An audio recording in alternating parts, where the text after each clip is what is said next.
me forever on fire. ಶಾಸಕ ಮುನಿರತ್ನಂ ಪ್ರಕರಣ ಕುರಿತು ಮುಖ್ಯಮಂತ್ರಿ ಸಿದ್ದರಾಮಯ್ಯ ಪ್ರತಿಕ್ರಿಯಿಸಿದ್ದು, ಯಾರ ವಿರುದ್ಧ ದ್ವೇಷ ರಾಜಕಾರಣ ಮಾಡುವುದಿಲ್ಲ, ತಪ್ಪು ಮಾಡುವಂತ ನಾವು ಹೇಳಿಲ್ಲ. ಶಾಸಕ ಮುನಿರತ್ನಂ ವಿರುದ್ಧ ಎಫ್ಐಆರ್ ದಾಖಲಾಗಿದೆ. ಪ್ರಕರಣ ಹಿನ್ನೆಲೆ ತನಿಖೆ ನಡೆಯುತ್ತೆ. ಯಾರ ಒತ್ತಡಕ್ಕೂ ನಾವು ಮಣಿದಿಲ್ಲ.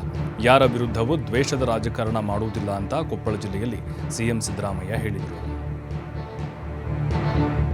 ದ್ವೇಷದ ರಾಜಕಾರಣ ಮಾಡಲ್ಲ, ಯಾರ ಮೇಲೂ ಅಫೆನ್ಸ್ ಮಾಡುವಂತ ನಾವು ಹೇಳಿದೀವ ಯಾರಿಗಾದ್ರೆ? ಎಲ್ಲ ಶಾಸಕರುಗಳು ನನ್ನನ್ನು ಭೇಟಿ ಮಾಡಿ SIT ಮಾಡಿ ಅಂತ ಹೇಳಿ. ಯಾಕಂತಂದ್ರೆ ಒಂದು ಅಫೆನ್ಸ್, ಒಂದು FIR ಅಲ್ಲ ಅವ್ರ ಮೇಲಾಗಿರೋದು, ಮುನಿರತ್ನ ಅವ್ರ ಮೇಲೆ.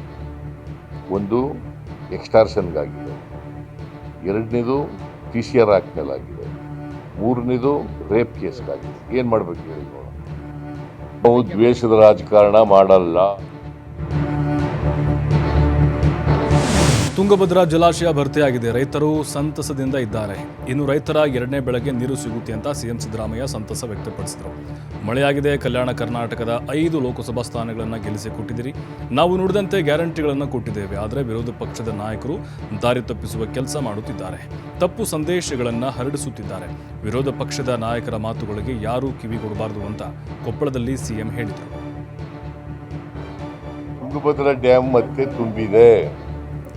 ಇವತ್ತು 101.773 TMC ನೀರಿದೆ.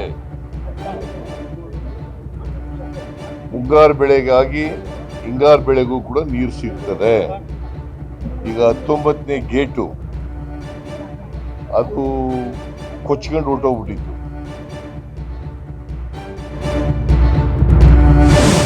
ರಾಜ್ಯಪಾಲರು ವಿರೋಧ ಪಕ್ಷದ ನಾಯಕರ ತರಹ ಕೆಲಸ ಮಾಡ್ತಿದ್ದಾರೆ ಅಂತ ಬೆಂಗಳೂರಿನಲ್ಲಿ ಆರೋಗ್ಯ ಸಚಿವ ದಿನೇಶ್ ಗುಂಡೂರಾವ್ ಕಿಡಿಕಾರಿದ್ದಾರೆ. ರಾಜ್ಯಪಾಲರು RTI ಕಾರ್ಯಕರ್ತರ ತರಹ ಪ್ರತಿಯೊಂದು ಅರ್ಜಿ ತೆಗೆದುಕೊಂಡು ವಿವರ ಕೇಳ್ತಿದ್ದಾರೆ. ಯಾರೋ ಕೊಟ್ಟು ಅರ್ಜಿಗಳ ಬಗ್ಗೆ ಮಾಹಿತಿ ಕೇಳಿದ್ದಾರೆ. ಈ ರೀತಿ ರಾಜ್ಯಪಾಲರು ನಡೆದುಕೊಳ್ಳಬಾರದು. ಅವರ ಸ್ಥಾನಕ್ಕೆ ಇದು ಗೌರವ ತರುವುದಿಲ್ಲ. ಗಾಳಿಯಲ್ಲಿ ಬಂದ ಸುದ್ದಿಗಳನ್ನು ತೆಗೆದುಕೊಂಡಿದ್ದಾರೆ. ರಾಜ್ಯಪಾಲರ ನಡೆ ಸರಿಯಲ್ಲ. ಇದು ಅತ್ಯಂತ ಖಂಡನೀಯ ಅಂತ ಸಚಿವ ಗುಂಡೂರಾವ್ ಕಿಡಿಕಾರಿದರು. ನನಗೆ ಆ ವಿಚಾರಣೆ ಬಗ್ಗೆ ಮಾಹಿತಿ ಬೇಕು, ಈ ವಿಚಾರಣೆ ಬಗ್ಗೆ ಮಾಹಿತಿ ಬೇಕು ಅಂತ ಅತ್ಯಂತ ಒಂದು ರಾಜ್ಯಪಾಲರು ಯಾವ ರೀತಿ ನಡ್ಕೋಬಾರ್ದು ಆ ರೀತಿ ನಡ್ಕೊಳ್ಳೋಕೆ ಪ್ರಾರಂಭ ಆಗೋಗಿದೆ ಮತ್ತು ಇದು ಬಹಿರಂಗ ಆಗೋಗಿದೆ. ಈಗ ನಮ್ಮ ಇದೊಂದು ಬಹಳ ವಿಚಿತ್ರ ಪ್ರಕರಣ. SIT ತನಿಖೆ ಆಗಲಿ ಎಂದು ಮುನಿರತ್ನ ಕೇಸ್ SIT ತನಿಖೆ ವಿಚಾರವಾಗಿ ಸಚಿವ ದಿನೇಶ್ ಗುಂಡೂರಾವ್ ಹೇಳಿದರು. ಈ ಬಗ್ಗೆ ಮಾತನಾಡಿದ ಅವರು, ಈ ರೀತಿಯಲ್ಲಿ ಮಾಡಲು ಸಾಧ್ಯನಾ? ದಿಗ್ಭ್ರಮೆ ಮೂಡಿಸುವಂತಹ ಘಟನೆಗಳಾಗಿವೆ. ಈ ಪ್ರಕರಣದ ಸ್ಪಷ್ಟವಾದಂಥ ತನಿಖೆ ಆಗಬೇಕು. ಇದರ ತನಿಖೆಯಾಗಿ ಸತ್ಯಾಸತ್ಯತೆ ಹೊರಗೆ ಬರಲಿ. SIT ಮಾಡಿರುವುದನ್ನು ನಾನು ಸ್ವಾಗತ ಮಾಡ್ತೇನೆ. ಈ ಪ್ರಕರಣದಲ್ಲಿ ಭಯ, ಆಶ್ಚರ್ಯ ಸೃಷ್ಟಿಸುವಂತಹ ಅಂಶಗಳಿವೆ. ಅವರ ಬಗ್ಗೆ ವೈಯಕ್ತಿಕವಾಗಿ ಏನೂ ಹೇಳಲ್ಲ. ಆದರೆ ಅವರ ಆಡಿರುವಂತಹ ಮಾತು ಅವರದ್ದೇ ಧ್ವನಿಯಾಗಿದ್ದರೆ ಇದೊಂದು ಪೈಶಾಚಿಕ ಕೃತ್ಯ. ಯಾರೂ ಈ ತರಹ ಮಾಡೋದಕ್ಕೆ ಹೋಗಲ್ಲ. ಇದೆಲ್ಲ ಸುಳ್ಳು ಅಂತಾದರೆ ಬಹಳ ಸಂತೋಷ. ನಿಜ ಅಂತಾದರೆ ಮನುಷ್ಯರು ಈ ತರಹ ಮಾಡಬಹುದಾ ಅಂತಾಗುತ್ತದೆ ಎಂದರು. ಅದು ಆಗಲಿ, ಯಾಕೆಂದರೆ ಇದು ಭಾಳ ಒಂಥರ ವಿಚಿತ್ರವಾಗಿರುವಂಥ ಪ್ರಕರಣ ಇದು. ಬೇರೆ ಬೇರೆ ಒಂಥರ ನಮಗೆ ಯೋಚನೆಯೂ ಕೂಡ ಮಾಡೋಕ್ಕಾಗಲ್ಲ.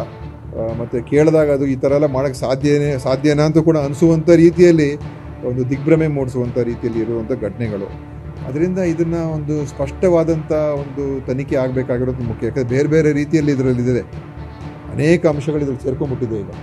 ಸೊ ಇದು ಖಂಡಿತವಾಗಿಯೂ ಒಂದು ಸೂಕ್ತವಾದಂಥ ಎನ್ಕ್ವೈರಿ ಆಗಬೇಕಾಗಿತ್ತು. ಅದಕ್ಕೆ SIT ಮಾಡಿರೋದು ನಾನು ಸ್ವಾಗತ ಮಾಡ್ತೀನಿ. ಮುನಿರತ್ನ ವಿರುದ್ಧ ಜಾತಿ ನಿಂದನೆ, ಅತ್ಯಾಚಾರ ಪ್ರಕರಣ ವಿಚಾರವಾಗಿ ರಾಜ್ಯ ಸರ್ಕಾರ ವಿಶೇಷ ತನಿಖಾ ತಂಡ ರಚಿಸಿದೆ.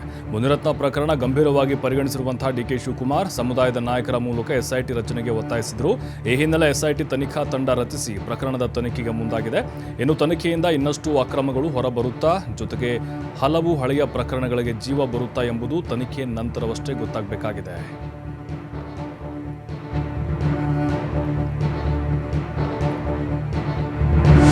ರಾಜ್ಯದ ತುಪ್ಪ ಉತ್ಪಾದನೆ ಗುಣಮಟ್ಟದ ಮೇಲೆ ಹದ್ದಿನ ಕಣ್ಣು ಇಡಲು ಆಹಾರ ಸುರಕ್ಷತೆ ಮತ್ತು ಗುಣಮಟ್ಟ ಇಲಾಖೆಗೆ ಆರೋಗ್ಯ ಸಚಿವ ದಿನೇಶ್ ಗುಂಡೂರಾವ್ ಸೂಚನೆ ಕೊಟ್ಟಿದ್ದಾರೆ. ಈ ಬಗ್ಗೆ ಮಾತನಾಡಿದ ಅವರು, ರಾಜ್ಯದಲ್ಲಿ ಮಾರಾಟವಾಗುತ್ತಿರುವ ತುಪ್ಪದ ಗುಣಮಟ್ಟವನ್ನು ಪರಿಶೀಲನೆ ನಡೆಸಬೇಕು. ಜೊತೆಗೆ ತುಪ್ಪದ ಸ್ಯಾಂಪಲ್ಗಳನ್ನು ಸಂಗ್ರಹಿಸಿ ಪರಿಶೀಲನೆಗೆ ಒಳಪಡಿಸುವಂತೆ ಸೂಚನೆ ನೀಡಿದರು. ಹಾಗೆ ನಂದಿನಿ ಹೊರತುಪಡಿಸಿ ಉಳಿದ ತುಪ್ಪದ ಸ್ಯಾಂಪಲ್ಗಳನ್ನು ಪರಿಶೀಲಿಸಿ ತುಪ್ಪದ ಗುಣಮಟ್ಟ ಕಾಪಾಡಲು ತಿಳಿಸಿದರು. ಪ್ರಸಾದಗಳ ಸ್ಯಾಂಪಲ್ ಅಲ್ಲದೆ ನೇರವಾಗಿ ತುಪ್ಪದ ಪರಿಶೀಲನೆ ನಡೆಸುವಂತೆ ಸೂಚನೆ ನೀಡಿದರು. ನಾನು ನಮ್ಮ ಆಹಾರ ಸುರಕ್ಷತಾ ಅಧಿಕಾರಿಗಳಿದೆ, ಕಮಿಷನರ್ಗೆ ಹೇಳಿದ್ದೀನಿ. ಇಲ್ಲಿರುವಂಥ ಏನೇನು ಅದರಲ್ಲೂ ತುಪ್ಪ ಏನಿದೆ ಅದರ ಬಗ್ಗೆ ಎಲ್ಲ ಕಡೆ ಸ್ವಲ್ಪ ನೀವು ಅದರ ಒಂದು ತಪಾಸಣೆ ಮಾಡಿಸಿ ಅಂತ ಹೇಳಿದ್ದೀನಿ. ಅವರೆಲ್ಲ ಈಗ ಪ್ರಾರಂಭ ಮಾಡಿದ್ದಾರೆ. ಅದರಲ್ಲಿ ಏನಾದರೂ ಕೂಡ ಈ ಥರ ಏನು ಒಂದು ಕೊಬ್ಬು ಅಂಶಗಳಿದೆ ಅದು ಇದೆಯಾ ಇಲ್ವಾ ಅಂತ ಪರಿಶೀಲನೆ ಮಾಡಿ ಅಂತ ಬೇರೆ ಬೇರೆ ಕಂಪ್ನಿಗಳದು ಬೇರೆ ಬೇರೆ ಯಾರ ಸಪ್ಲೈ ಮಾಡ್ತಾರೆ. ಯಾಕಂದರೆ ತಮಿಳ್ನಾಡಿಂದ ಅಂದರೆ ಬೇರೆ ಬೇರೆ ರಾಜ್ಯಗಳಿಂದ ಕೂಡ ಬರ್ತದೆ, ಇಲ್ಲೂ ಕೂಡ ಪ್ರೊಡಕ್ಷನ್ ಇದೆ. ಸೊ ಯಾವ್ಯಾವ ಸ್ಯಾಂಪಲ್ಗಳನ್ನ ತೆಗೆದುಬಿಟ್ಟು ನೀವು ಇದಕ್ಕೆಲ್ಲ ಒಂದು ತಪಾಸಣೆ ಮಾಡಿಸಿ ಅಂತ ಹೇಳಿದ್ದೀನಿ. ತಿರುಪತಿ ತಿಮ್ಮಪ್ಪನ ಲಡ್ಡು ವಿವಾದದ ಬೆನ್ನಲ್ಲೇ ಕೆಎಂಎಫ್ಗೆ ಬೇಡಿಕೆ ಹೆಚ್ಚಾಗಿದೆ. ಹೆಚ್ಚುವರಿ ನಂದಿನಿ ತುಪ್ಪ ನೀಡುವಂತೆ ಟಿಟಿಡಿ ಮನವಿ ಮಾಡಿದೆ. ಈಗಾಗಲೇ ತಿರುಪತಿಗೆ ತುಪ್ಪ ಪೂರೈಸ್ತಾ ಇರುವಂತಹ ನಂದಿನಿ 1 ಟ್ಯಾಂಕರ್ನಲ್ಲಿ 20,000 ಕೆಜಿ ತುಪ್ಪದಂತೆ ವಾರಕ್ಕೆ 3 ಟ್ಯಾಂಕರ್ ತುಪ್ಪ ಪೂರೈಸ್ತಾ ಇದೆ. ಅದರೀಗ ಹೆಚ್ಚುವರಿಯಾಗಿ ವಾರಕ್ಕೆ 60,000 ಕೆಜಿ ತುಪ್ಪಕ್ಕೆ ಟಿಟಿಡಿ ಬೇಡಿಕೆ ಇಟ್ಟಿದೆ. ಅಲ್ಲದೆ ಟಿಟಿಡಿಯೊಂದಿಗೆ 3 ತಿಂಗಳ ಅವಧಿಗೆ ಒಪ್ಪಂದ ಮಾಡಿಕೊಂಡಿದ್ದ ಕೆಎಂಎಫ್ 350 ಟನ್ ತುಪ್ಪ ಪೂರೈಕೆ ಮಾಡುವಂತಹ ಒಪ್ಪಂದ ಮಾಡಿಕೊಂಡಿದೆ. ಒಪ್ಪಂದದಂತೆ ವಾರಕ್ಕೆ 3 ಟ್ಯಾಂಕರ್ ತುಪ್ಪ ಪೂರೈಕೆ ಮಾಡ್ತಿದೆ. ಅದರೀಗ ವಾರಕ್ಕೆ 6 ಟ್ಯಾಂಕರ್ ತುಪ್ಪ ಪೂರೈಕೆ ಮಾಡುವಂತೆ ಟಿಟಿಡಿ ಮನವಿ ಮಾಡಿದೆ. ಇನ್ನು ಟಿಟಿಡಿ ಮನವಿಯಂತೆ ಹೆಚ್ಚುವರಿಯಾಗಿ 3 ಟ್ಯಾಂಕರ್ ತುಪ್ಪ ಪೂರೈಕೆಗೆ ಕೆಎಂಎಫ್ ಮುಂದಾಗಿದೆ. ಜೊತೆಗೆ ಇನ್ನು ಮುಂದೆ ಕೆಎಂಎಫ್ನಿಂದ ಟಿಟಿಡಿಗೆ ವಾರಕ್ಕೆ 120,000 ಕೆಜಿ ತುಪ್ಪ ರವಾನೆಯಾಗಲಿದೆ.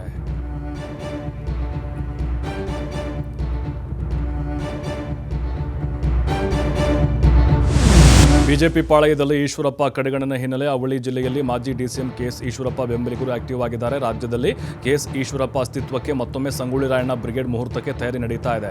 ರಾಯಣ್ಣ ಬ್ರಿಗೇಡ್ ಮೂಲಕ ಈಶ್ವರಪ್ಪನವರನ್ನೇ ರಾಜ್ಯದ ಮುಂದಿನ ಮುಂಚೂಣಿ ನಾಯಕರನ್ನಾಗಿಸುವ ಅಜೆಂಡಾದೊಂದಿಗೆ ಕೆಎಸ್ಸಿ ಬೆಂಬಲಿಗರು ಕಾರ್ಯತಂತ್ರಕ್ಕೆ ಮುಂದಾಗ್ತಿದ್ದಾರೆ. ಹೀಗಾಗಿ ವಿಜಯಪುರದಲ್ಲಿ ಸಭೆ ಕರೆಯಲಾಗಿದೆ. ಮತ್ತೆ ಬ್ರಿಗೇಡ್ ಚಾಲನೆಗೆ ವಿಜಯಪುರದಲ್ಲಿ ಚಿಂತನಾ ಸಭೆ ಕರೆದಿರುವಂತಹ ರಾಯಣ್ಣ ಬ್ರಿಗೇಡ್ ಮುಖಂಡರ ನಡೆ ಕುತೂಹಲಕ್ಕೆ ಕಾರಣ ಆಗಿದೆ.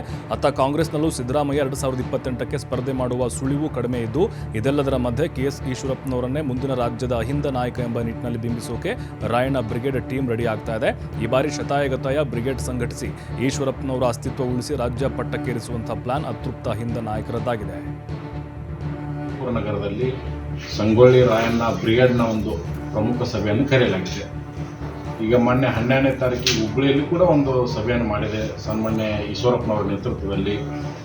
ಯಾಕಂದರೆ 2017ರಲ್ಲಿ ಸಂಗೊಳ್ಳಿ ರಾಯಣ್ಣ ಬ್ರಿಗೇಡ್ ಯಾವ ರೀತಿ ಇತ್ತು ಅನ್ನೋದು ಇಡೀ ಕರ್ನಾಟಕ ರಾಜ್ಯದ ಜನತೆಗೆ ಗುರ್ತದೆ, ನಮ್ಮ ಭಾರತೀಯ ಜನತಾ ಪಾರ್ಟಿ ರಾಷ್ಟ್ರೀಯ ನಾಯಕರು ಕೂಡ ಗುರ್ತದೆ. ಆದ್ರೆ ಅವತ್ತೊಂದು ಈಶ್ವರಪ್ಪ ಸಾಹೇಬರು ಏನೊಂದು ಯಡಿಯೂರಪ್ಪನವ್ರ ಮೇಲೆ ಏನೋ ಒಂದು ಪಕ್ಷದ ಮೇಲೆ ಒಂದು ನಿಷ್ಠೆ ಇಟ್ಕೊಂಡಿದ್ದಾರೆ ಇಲ್ಲ.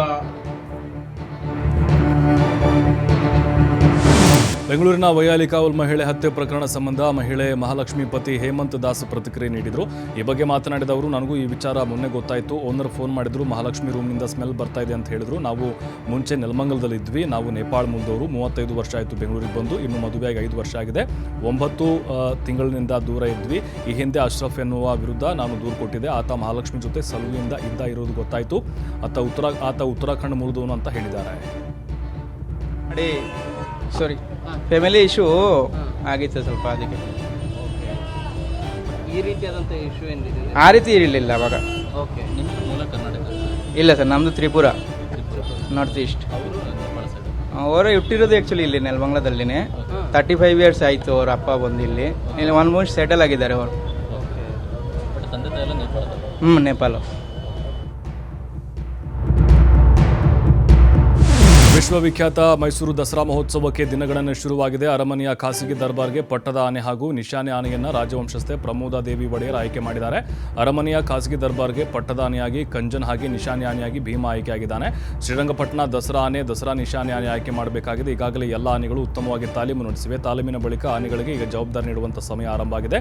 ಇನ್ನೆರಡು ದಿನಗಳಲ್ಲಿ ಎಲ್ಲವೂ ಫೈನಲ್ ಆಗಲಿದೆ ಅಂತ ಮೈಸೂರಿನಲ್ಲಿ ಡಿಸಿಎಫ್ ಪ್ರಭುಗೌಡ ಮಾಹಿತಿ ನೀಡಿದ್ದಾರೆ.